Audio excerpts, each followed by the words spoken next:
Hey everyone, welcome back. You guys sent in a ton of stuff on relationships, and so we're going to deep dive into it all. Yeah, so much great stuff to cover. Seems like you're ready to get past those fairy tale ideas of relationships and really get real with what makes them work.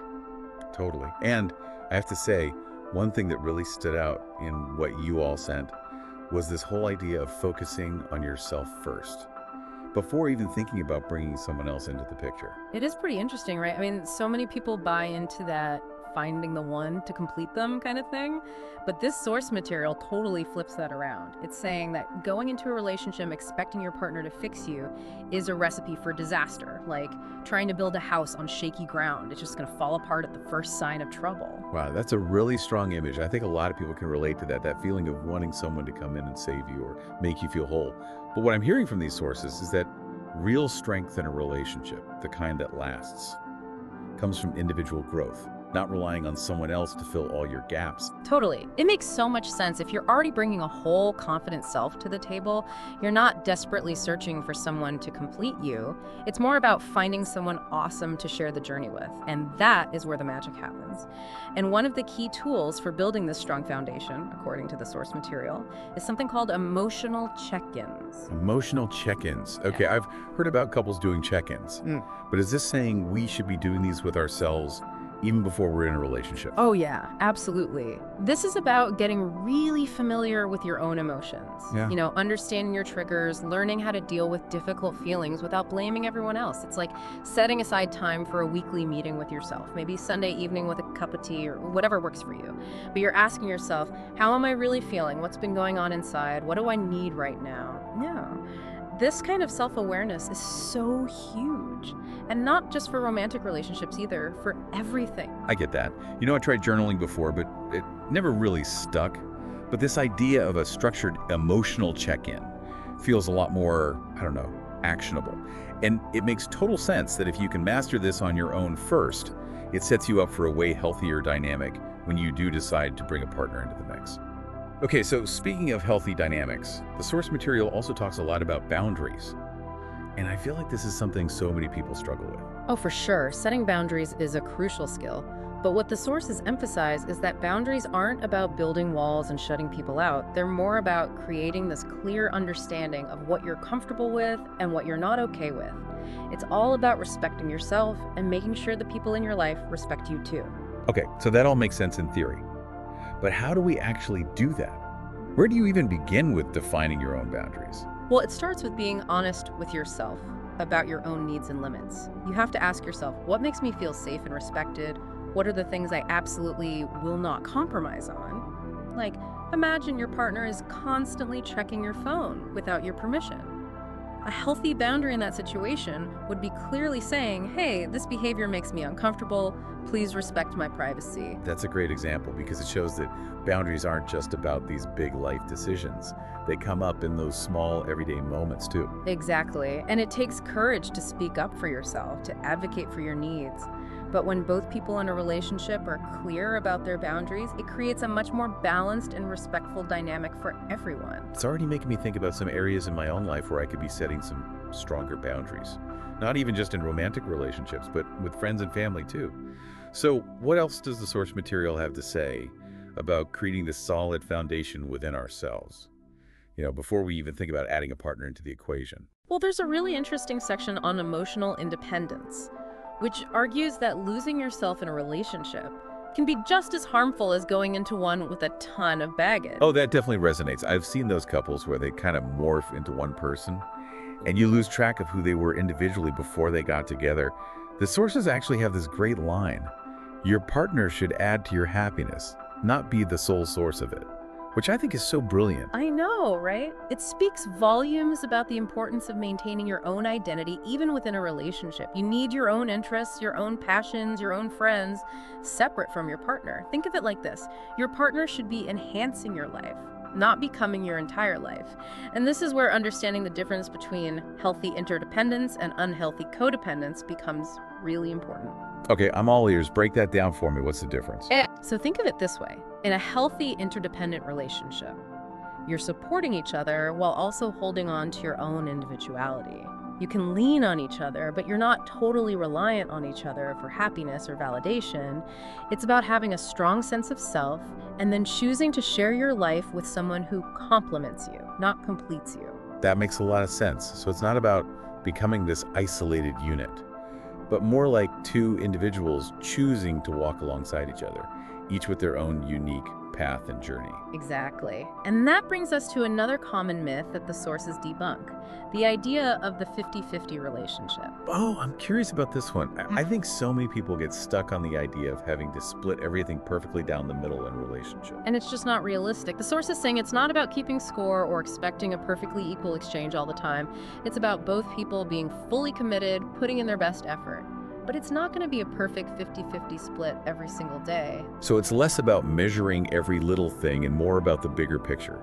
That overall feeling that both partners are all in and ready to show up for each other, even if it's not perfectly balanced at every given moment. You got it. And speaking of things that can throw us off balance, that leads us to another big thing the source talks about: managing expectations. Ooh, I have a feeling this could be good. I mean, we're constantly bombarded with these super romanticized ideas about relationships. Everything's effortless and blissful all the time, but that's just not real life. Exactly. You're hitting the nail on the head. The sources are calling out these unrealistic expectations that can lead to so much disappointment and frustration. Like, for example, expecting your partner to always know what you're thinking, which, let's be honest, is a recipe for disaster. Totally. It's like we're setting ourselves up to fail from the get-go. And I think it goes back to that idea of acceptance that we were talking about before. It's more about appreciating the person you're with, flaws and all, not trying to squeeze them into some perfect mold that you have in your head. Right. And this is where the sources really emphasize the importance of acceptance. Real love, they argue, is about embracing your partner for who they truly are, not trying to change them. It's about compromise, recognizing that you're not always going to get your way. What matters most is that both of you feel heard and valued. This is making me really rethink some of the assumptions I've had about relationships. That's what these deep dives are all about. And speaking of challenging assumptions, the source material also tackles this idea of vulnerability, which is often seen as a weakness. But it argues that it's actually the key to deeper intimacy. Oh, this is something I've struggled with big time. It's so easy to try to put on a brave face and pretend everything's perfect.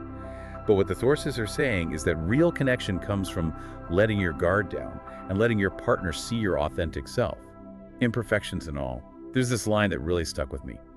Vulnerability isn't about being weak. It's about being brave enough to show your true self, flaws and all. So powerful, right? And when both partners are able to embrace that vulnerability, it creates a space for such deeper intimacy and understanding. When you put it that way, I realize a lot of this comes back to that initial point about focusing on ourselves before bringing someone else into the picture.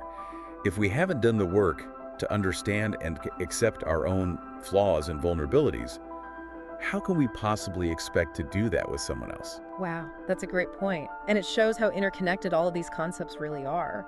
This has been so fascinating, and I feel like we've only scratched the surface of what these sources have to offer on this journey of self-discovery and relationship building.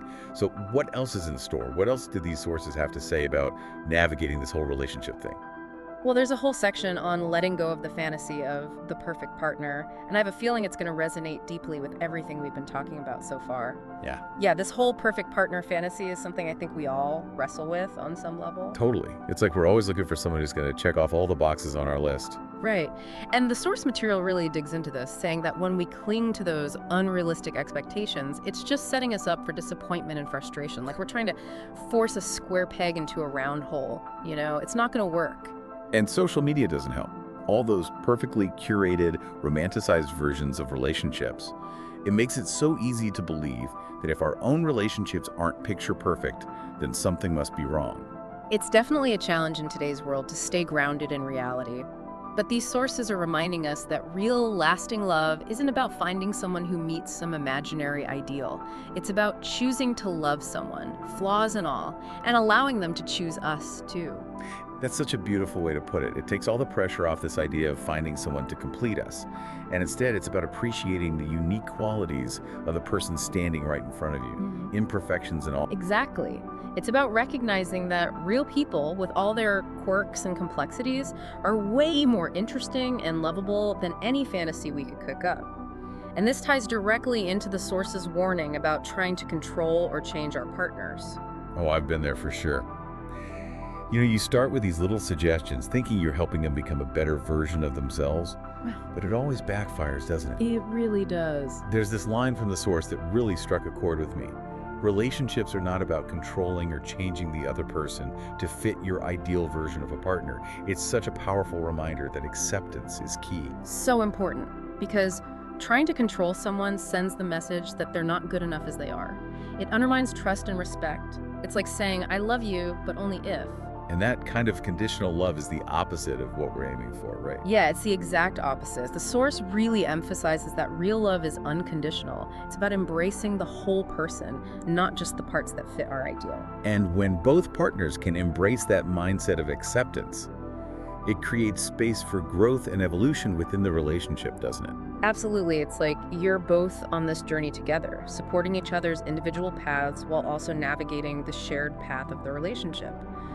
But the Source also acknowledges that even with the best intentions, relationships require effort and a willingness to prioritize the we over the me. Right. It's not always easy. Not always. This reminds me of what the Source said about selfishness in relationships. Not exactly the most romantic topic, but definitely something we need to address. For sure. It's so easy to fall into that trap of focusing on what we're getting out of the relationship instead of what we're contributing. And this is where that idea of the 100-100 relationship comes in, which the Source talks about. It challenges that whole 50-50 myth we discussed earlier. So it's not about keeping score or making sure everything's perfectly even all the time. Nope. It's about both people being fully committed to giving their best, even when it's hard, even when it's inconvenient. It's about showing up wholeheartedly and recognizing that sometimes one person might need to lean on the other a bit more. So it's less about measuring every single contribution and more about that overall sense that you're a team, Exactly. that both partners are all in. All in. And that includes paying attention to the little things, which the Source really emphasizes. It's not just about the grand gestures. It's about consistently making the choice to consider your partner's needs and desires. I think about those couples who are always arguing about who gets to pick the movie or plan the date. It might seem small, but over time, those little imbalances can really create resentment. You're so right. And the Source uses those exact examples, highlighting how seemingly minor things can become major points of contention if they're not addressed. It's about being considerate, recognizing that your partner's happiness is just as important as your own. So it's all about cultivating empathy, right? Putting yourself in your partner's shoes and asking, how would I feel if they treated me this way? Exactly. It's about stepping outside of our own perspective and really trying to see things from our partner's point of view. This is making me think about those times when I get so caught up in my own needs and forget to think about how my actions might be impacting my partner. It's like a reminder to be more mindful and intentional in my interactions. And the Source acknowledges that even in the most committed relationships, it's not always going to be a perfect 100-100 split every single day. Life happens. There will be times when one partner needs to lean on the other a bit more. That makes sense. It's like a dance, right? Sometimes you're leading, sometimes you're following. But as long as there's trust and that willingness to support each other, the dance goes on. That's a great analogy. It's about recognizing that a healthy relationship is about being a team, supporting each other through the ups and downs. And part of that support involves being honest with ourselves and each other about those times when we might not be bringing our full 100%. So it all comes back to communication and vulnerability, just like we talked about earlier. Exactly. Being able to say, hey, I'm going through something tough right now, and I need a little extra support. Yes. And trusting that your partner will be there for you, just like you'd be there for them. That's what it's all about. This is really making me rethink my whole definition of what a successful relationship looks like. It's not about perfection or always having it all figured out. It's more about showing up authentically, being willing to be vulnerable, and supporting each other through life's inevitable challenges. You've nailed it. Yeah. That's the essence of what these sources are trying to convey. Relationships are a journey, not a destination. Speaking of journeys, The source also talks about how our relationships often reflect what's going on inside of us. I thought that was such a powerful insight. It is. It's suggesting that if our inner world is chaotic, our relationships are likely to be chaotic too. And if we're feeling grounded and centered within ourselves, that stability is going to show up in our interactions with others. It's like that saying, wherever you go, there you are. We can't escape ourselves. Right. We can't. So if we want to have healthier, more fulfilling relationships, we need to look inward. We need to address any unresolved issues or patterns that we're carrying within. Couldn't agree more. And that brings us right back to that core message about the importance of personal growth. It's not a one-time thing, it's an ongoing journey that unfolds throughout our lives. And as we continue to learn and grow, we can bring a more whole and authentic self to any relationship, romantic or otherwise. Exactly. And that authenticity is what allows for genuine connection. Now, as we're reflecting on all of this, what stands out to you as the most significant takeaway? What's resonating most deeply? That's a great question. I think what's hitting me the hardest is this idea that self-awareness is the foundation for everything. It's like you can't build a strong, healthy relationship with someone else if you haven't taken the time to understand and accept yourself first. That's such a powerful insight, and it aligns perfectly with what these sources are saying. So, building on that, how do you think this newfound awareness might change your approach to relationships, whether you're looking for a partner or already in one? Well, for one thing, it makes me want to really prioritize my own personal growth journey. I think it's easy to get caught up in the search for a partner or to focus on the external aspects of a relationship, but these sources are reminding me that the most important relationship is the one I have with myself. That's a huge realization, and it's a journey that unfolds throughout life. It really is. And as I continue to learn and grow, I know I can bring a more whole and authentic self to any relationship, romantic or otherwise. Exactly, and that authenticity is what allows for true connection. Speaking of true connection, there's one final piece of wisdom the source offers that I think will resonate with everything we've been talking about. Oh, I'm intrigued. Lay it on me. It's about letting go of that fantasy of finding the one you know. The perfect partner who will magically make everything better.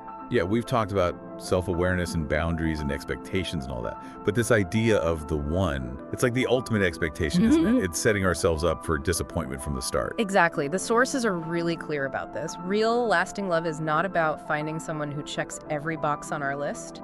It's about making the choice to love someone, imperfections and all, and giving them the space to choose us right back.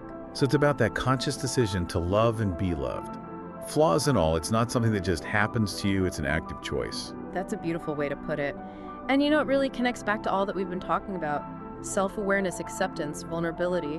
When we're okay with our own imperfections, we're not going to be projecting all these unrealistic expectations onto our partners. It's like we're finally free to see them for who they really are, not who we want them to be. And that's where real intimacy can happen. Absolutely. And it takes a lot of courage, you know, to let go of that fantasy and embrace the messy reality of real love. It does. But these sources are saying the rewards are so worth it. It's in those imperfect moments, those moments of vulnerability and acceptance, that true connection is forged. So true. And remember, it's not about losing yourself in the process. Remember, we were talking about emotional independence. It's about two whole people coming together, choosing to create something beautiful together. It's about understanding that a relationship isn't about finding someone who completes you. It's more about choosing to complete each other day after day, through respect and understanding and that willingness to grow together. Beautifully said. It's a journey, not a destination, like we keep saying. And it's a journey that's so much better when we travel with open hearts and open minds, ready to embrace all those imperfections that make us human.